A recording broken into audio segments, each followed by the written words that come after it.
વિદ્યાર્થી મિત્રો, આજે આપણે પ્રકરણ 7 ભાગ 4 માં ત્રિકોણમાં અસમતાઓ અને ત્રણ પ્રમેયની માત્ર પ્રતિજ્ઞાઓ શીખવી છે. ત્રિકોણની અસમતાઓ. પહેલો મુદ્દો છે આપણો ત્રિવિધ વિકલ્પનો નિયમ. હવે ત્રિવિધ વિકલ્પનો નિયમ કોને કહેવાય? આપણી પાસે બે વાસ્તવિક સંખ્યાઓ હોય તો એ બે વાસ્તવિક સંખ્યાઓમાં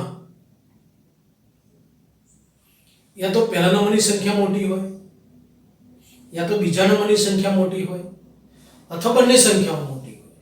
આ ત્રણમાંથી એક જ વિકલ્પ સાચો હોઈ શકે. કેવી રીતે? a b belongs to r. આનો અર્થ એવો થાય કે a અને b એ વાસ્તવિક સંખ્યાઓ હોય તો આ બેમાં a ગુરુત્તર b એટલે કે b કરતા a મોટો હોય. આ બેમાંથી a મોટો હોય. a બરાબર b એટલે કે a અને b સરખી હોય. a લઘુત્તર b એટલે કે a નાનો હોય, b મોટો હોય. અહીંયા a મોટો, અહીંયા b મોટો, અહીંયા બંને બરાબર. એટલે આ ત્રણમાંથી એક જ વિકલ્પ સાચો હોઈ શકે, જેને ત્રિવિધ વિકલ્પનો નિયમ કહેવાય. તમે મનમાં બે સંખ્યાઓ ધારી લો તો તમે જુઓ ત્રણમાંથી એક જ વિકલ્પ સાચો હશે. ધારેલી ત્રણ જે બે સંખ્યાઓ છે એમાંથી એક સંખ્યા મોટી હશે તો બીજી સંખ્યા નાની હશે. કોઈ બીજો ધારે તો એને બીજી સંખ્યા મોટી હોય પહેલી સંખ્યા નાની હોય. કદાચ એવું પણ બને કે તમે ધારેલી બંને સંખ્યાઓ સરખી પણ હોય. આ ત્રણમાંથી એક જ વિકલ્પ સાચો હોઈ શકે. પ્રમેય 7.6. હવે પછીના પ્રમેયની આપણે સાબિતી શીખવાની નથી. આ પ્રકરણમાં એક જ પ્રમેય 7.2 જેની સાબિતી આપણે પૂર્ણ કરેલી છે. અહીંયા પ્રમેય 7.6 શું કહે છે? જો ત્રિકોણની બે બાજુઓ અસમાન હોય તો મોટી બાજુની સામેનો ખૂણો મોટો હોય. આપણે ટૂંકમાં યાદ રાખીએ કે ત્રિકોણની ત્રણ બાજુઓમાં સૌથી મોટી બાજુની સામેનો ખૂણો મોટો હોય અને સૌથી નાની બાજુની સામેનો ખૂણો નાનો હોય. જુઓ અહીંયા ત્રિકોણ ABC છે. AB નું માપ 4 સેમી છે, BC નું માપ 3.2 સેમી છે અને AC નું માપ 6 છે.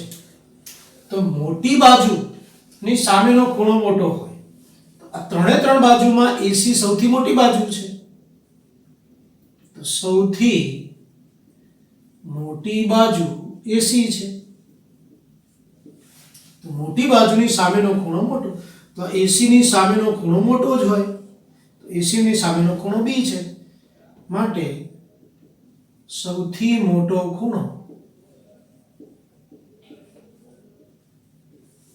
B થાય. એક પ્રમાણે BC સૌથી નાની બાજુ છે તો સૌથી નાની બાજુની સામેનો ખૂણો A સૌથી નાનો થાય. MCQ માટે ખૂબ જરૂરી છે. પ્રમેય 7.7. કોઈ પણ ત્રિકોણમાં સૌથી મોટા ખૂણાની સામેની બાજુ સૌથી મોટી હોય. જો આના જેવું જ છે, આનો પ્રતિપ્રમેય છે. મોટી બાજુની સામેનો ખૂણો મોટો, એનો પ્રતિપ્રમેય સૌથી મોટા ખૂણાની સામેની બાજુ સૌથી મોટી. તો જો અહીંયા ખૂણો A 50, ખૂણો B 110, ખૂણો C 20 છે. સૌથી મોટો ખૂણો B છે. B સૌથી મોટો ખૂણો છે. તો B ની સામેની બાજુ, આ B ની સામેની બાજુ AC, AC સૌથી મોટી બાજુ છે. સૌથી મોટી બાજુ હોય તો એની સામેનો ખૂણો મોટો હોય. જો કોઈ ખૂણો સૌથી મોટો હોય તો એની સામેની બાજુ સૌથી મોટી હોય. સૌથી નાની બાજુ એની સામેનો ખૂણો સૌથી નાનો હોય. સૌથી નાનો ખૂણો એની સામેની બાજુ સૌથી નાની હોય. પ્રમેય 7.8. ત્રિકોણની કોઈ પણ બે બાજુઓનો સરવાળો તેની ત્રીજી બાજુ કરતા વધારે હોય. ત્રિકોણની કોઈ પણ બે બાજુનો સરવાળો જો ત્રીજી બાજુ કરતા વધારે હોય તો ત્રિકોણ શક્ય બને, નહીતર ના બને. અહીંયા આપણે જોઈએ, આપણે આ બે બાજુનો સરવાળો કરીએ AB અને BC નો. તો AB વત્તા BC, આ બે બાજુનો સરવાળો આ AC કરતા મોટો જ હોય તો ત્રિકોણ શક્ય બને. આવું પણ આપણે કરી શકીએ. આ બે બાજુનો સરવાળો AB કરતા મોટો જ હોય, BC વત્તા AC, BC વત્તા AC આ બેનો સરવાળો આના કરતા મોટો જ હોય. એ પ્રમાણે આ બે બાજુનો સરવાળો આના કરતા મોટો હોય, AB વત્તા AC, AB વત્તા AC આ બે બાજુનો સરવાળો BC કરતા મોટો હોય તો ત્રિકોણ શક્ય બને. જો એક નાનકડું ઉદાહરણ મૂકું છું. માની લો કે ત્રિકોણ ABC માં સમજવા ખાતર ત્રિકોણ ABC માં AB બરાબર 3 સેમી, BC બરાબર 5 સેમી, AC બરાબર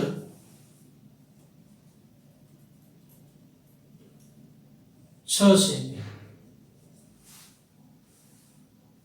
તો ત્રિકોણ ABC શક્ય છે આવો પ્રશ્ન પૂછાય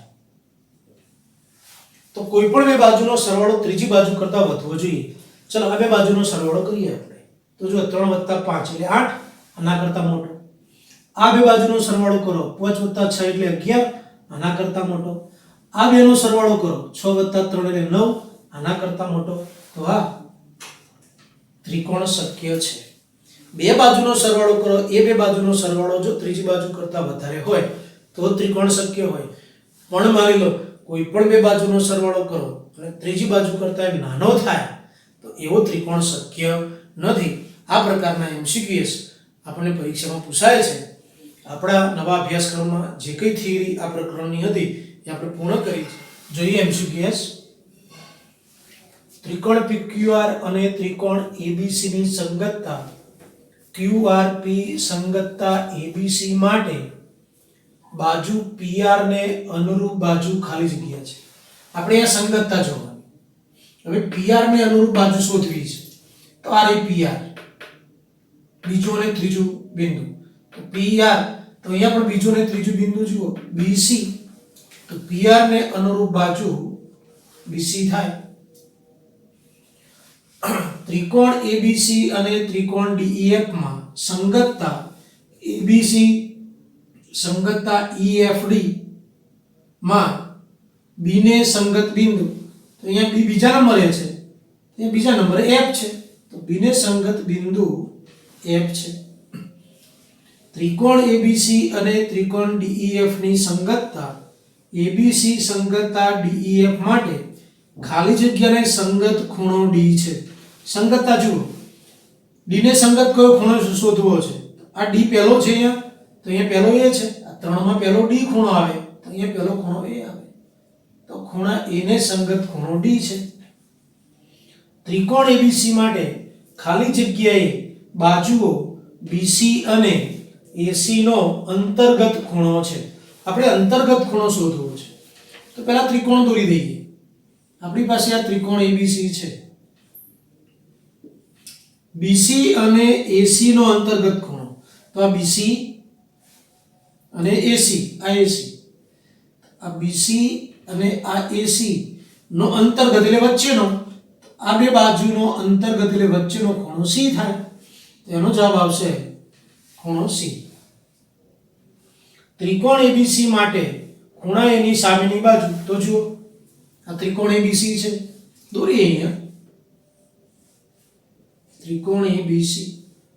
ખૂણા એની સામેની બાજુ, આ ખૂણો એની સામેની બાજુ BC. એનો જવાબ આવશે BC. ત્રિકોણ PQR માં ત્રિકોણ દોરીએ. ત્રિકોણ PQR ખૂણો P તથા ખૂણો Q ને અંતર્ગત બાજુ. ખૂણા P અને ખૂણા Q ને અંતર્ગત એટલે આ ખૂણો P અને આ ખૂણો Q, આ બેને અંતર્ગત એટલે વચ્ચેની બાજુ શોધવી છે. તો P અને Q ની વચ્ચેની બાજુ આવશે PQ. જો બે આકૃતિઓના આકાર અને કદ સમાન હોય તો તે બે આકૃતિઓ એકરૂપ આકૃતિઓ આપણે શરૂઆતમાં શીખ્યા હતા.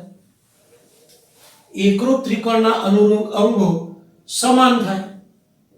સીપીસીટી ની વાત કરી હતી આપણે. જો બે ત્રિકોણો એકરૂપ હોય તેમના અનુરૂપ અંગો એ સમાન જ હોય. બે ત્રિકોણો વચ્ચેની ખાલી જગ્યા સંગતતા એકરૂપતા હોઈ શકે. આપણે એકરૂપતાની શરતો જોઈ તો ખૂબ આવી તો કોઈ શરત આપણે શીખ્યા જ નથી. આ એકરૂપતાની કોઈ શરત જ નથી. ખૂબા આવી પણ શરત ન હોઈ શકે. જો ખૂબાખૂ શરત આપણે શીખ્યા હતા, એટલે ખૂબાખૂ એ એકરૂપતાની શરત છે. બે ખૂણા અને અંતર્ગત બાજુ. 10મી MCQ. ત્રિકોણ ABC માટે ખૂણો A બરાબર ખૂણો C. આકૃતિ દોરીએ તો વધારે સમજમાં આવે. આ ત્રિકોણ ABC છે. આ ખૂણો A અને ખૂણા C ના માપ સરખા છે. આ બેના માપ સરખા છે. તો ખૂણો A બરાબર ખૂણો C. BC 3 છે. આ BC નું માપ 3 છે. AC નું માપ 4 છે. આ AC નું માપ 4 છે. અને આપણે ત્રિકોણ ABC ની પરિમિતિ શોધવી છે. હવે ત્રિકોણ ABC ની પરિમિતિ ક્યારે શોધી શકાય? પરિમિતિ એટલે ત્રણે ત્રણ બાજુઓનો સરવાળો. પણ આપણી પાસે બે જ બાજુઓ છે. આ ત્રીજી બાજુ આપી નથી. ત્રણ બાજુ જાણતા હોઈએ તો જ આપણે ત્રિકોણની પરિમિતિ શોધી શકીએ. તો આપણે હવે કામ કરવું પડશે. બે ખૂણા સરખા છે. ખૂણો A અને ખૂણો C સરખા છે. જો બે ખૂણા સરખા, તેમની સામેની બાજુ સરખી. પ્રમેય શીખી ગયા આપણે. તો ખૂણા A અને ખૂણા C ની સામસામેની બાજુ સરખી હોય. ખૂણા A ની સામેની બાજુ BC થાય અને ખૂણા C ની સામેની બાજુ AB થાય. આ બે બાજુઓ સરખી હોય. ખૂણા A ની સામેની બાજુ BC અને ખૂણા C ની સામેની બાજુ AB, બે સરખી થાય. હવે BC 3 છે તો AB પણ 3 જ થાય. જુઓ, BC અને AB સરખી. હવે BC નું માપ 3 છે તો AB નું માપ પણ 3 થાય. અહીંયા 3 લખી દઈએ. હવે આપણે શોધવી છે પરિમિતિ. તો ત્રિકોણ ABC ની પરિમિતિ એટલે ત્રણે ત્રણ બાજુઓનો સરવાળો. AB + BC + AC. AB + BC + AC. હવે AB 3, BC પણ 3 અને AC 4. તો 3 + 3 એટલે 6, 6 + 4 એટલે 10. તો આપણને આનો જવાબ મળે 10. ખાલી જગ્યા નંબર 11. ત્રિકોણ ABC માં એક ત્રિકોણ દોરીએ ABC. AC ગુરુત્તર AB આપણે શરત આપી છે. AC એ AB કરતા મોટી છે. AC ગુરુત્તર AB આપણે હમણાં શીખ્યા કે મોટી બાજુની સામેનો ખૂણો મોટો હોય, નાની બાજુની સામેનો ખૂણો નાનો હોય.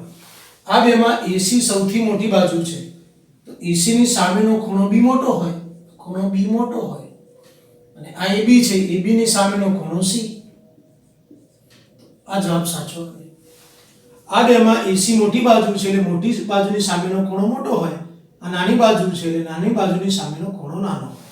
તો B ગુરુત્તર C, ખૂણો B ગુરુત્તર ખૂણો C. આ એ ઓપ્શન સાચો આવે. અહીંયા ત્રિકોણ ABC માં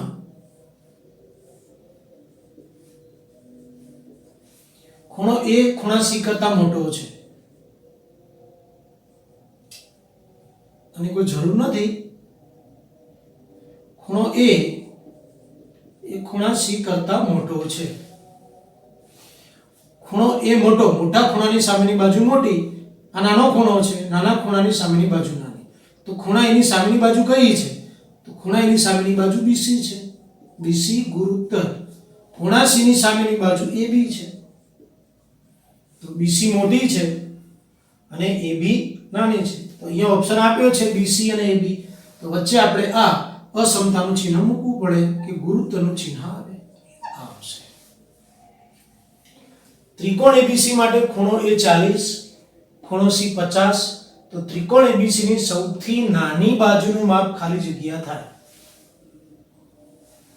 આપણે ત્રિકોણ ABC ની સૌથી નાની બાજુ શોધવી છે. તો જુઓ, આપણે ત્રિકોણ ABC આપ્યો છે. એમાં A અને C આપ્યા છે. બે ખૂણા જાણીએ છીએ, ત્રીજો ખૂણો જાણતા નથી તો ત્રીજો ખૂણો શોધી લઈએ. બે ખૂણાના માપ પરથી જ્યારે ત્રીજો ખૂણો શોધવો હોય ત્યારે ત્રિકોણના ત્રણ ખૂણાનો સરવાળો 180 એ નિયમનો ઉપયોગ કરીએ. ત્રિકોણના ત્રણ ખૂણાનો સરવાળો 180 થાય. તો ખૂણો A, વત્તા ખૂણો B વત્તા ખૂણો C બરાબર 180. એનું માપ 40 છે તો અહીંયા 40 લખીએ. B જાણતા નથી.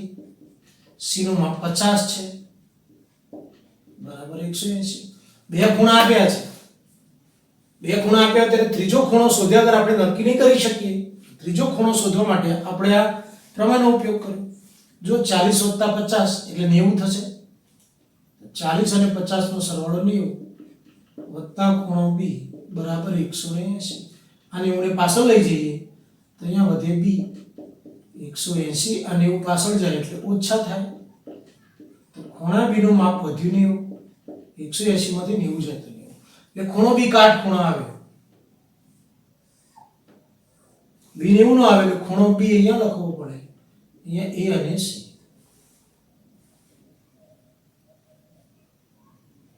આપણે માપ નથી શોધવાનું, બાજુ શોધવાની છે. તો જુઓ આ 90 એ 40 છે, આ 40 છે, C 50 છે, આ 50 છે. આપણે સૌથી નાની બાજુ શોધવી છે. તો સૌથી નાના ખૂણાની સામેની બાજુ નાની હોય તો આ ત્રણે ત્રણમાં સૌથી નાનો ખૂણો A છે. ખૂણો A સૌથી નાનો છે કારણ કે આપણે નાની બાજુ શોધવી છે. તો સૌથી નાના ખૂણાની સામેની બાજુ સૌથી નાની હોય તો A ની સામેની બાજુ BC. BC સૌથી નાની બાજુ છે એટલે જવાબ આવશે BC. જો એમ કહ્યું હોત સૌથી મોટી બાજુ કઈ તો મોટા ખૂણાની સામેની બાજુ સૌથી મોટી. પ્રમેય શીખ્યા આપણે. અહીંયા પ્રશ્ન છે 9 સેમી 7 સેમી અને 17 સેમી બાજુઓના માપ ધરાવતો ત્રિકોણ દોરવો શક્ય છે. વિદ્યાર્થી મિત્રો હમણાં જ આપણે છેલ્લી એક પ્રમેયની પ્રતિજ્ઞા શીખ્યા 7.8. ત્રિકોણની 3 બાજુ આપી હોય એની કોઈ પણ બે બાજુનો સરવાળો ત્રીજી બાજુ કરતા વધારે થવો જોઈએ તો ત્રિકોણ શક્ય છે. અહીંયા તમે જુઓ આ બેનો સરવાળો કરો 9 + 7 એટલે 16. આ બેનો સરવાળો આના કરતા નાનો થયો. નાનો ન થવો જોઈએ. કોઈ પણ બે બાજુનો સરવાળો આ ત્રીજી બાજુ કરતા વધારે થવો જોઈએ. અહીંયા એવું થતું નથી એટલે ત્રિકોણ દોરવો શક્ય નથી. ત્રિકોણ દોરવો શક્ય નથી.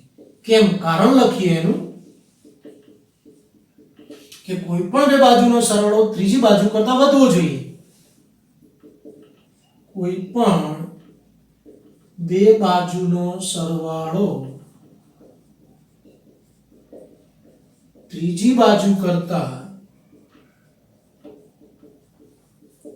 વધારે હોવો જોઈએ.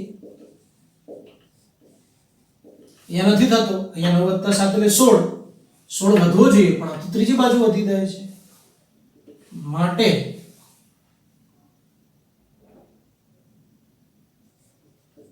ત્રિકોણ શક્ય નથી. વિદ્યાર્થી મિત્રો આપણે ત્રિકોણ ચેપ્ટર હવે જે 5મી એકમ કસોટી લેવાની છે એમાં આ ચેપ્ટરનો સમાવેશ કરેલો છે. આ પ્રકરણને બરાબર તૈયાર કરી લઈશું જેથી કરીને 28/12 ના રોજ તમારી જે એકમ કસોટી છે એમાં તમે આ પ્રકરણને બરાબર ન્યાય આપી શકો. હવે નવા વિડીયોમાં આપણે નવું પ્રકરણ લઈ અને મળશું.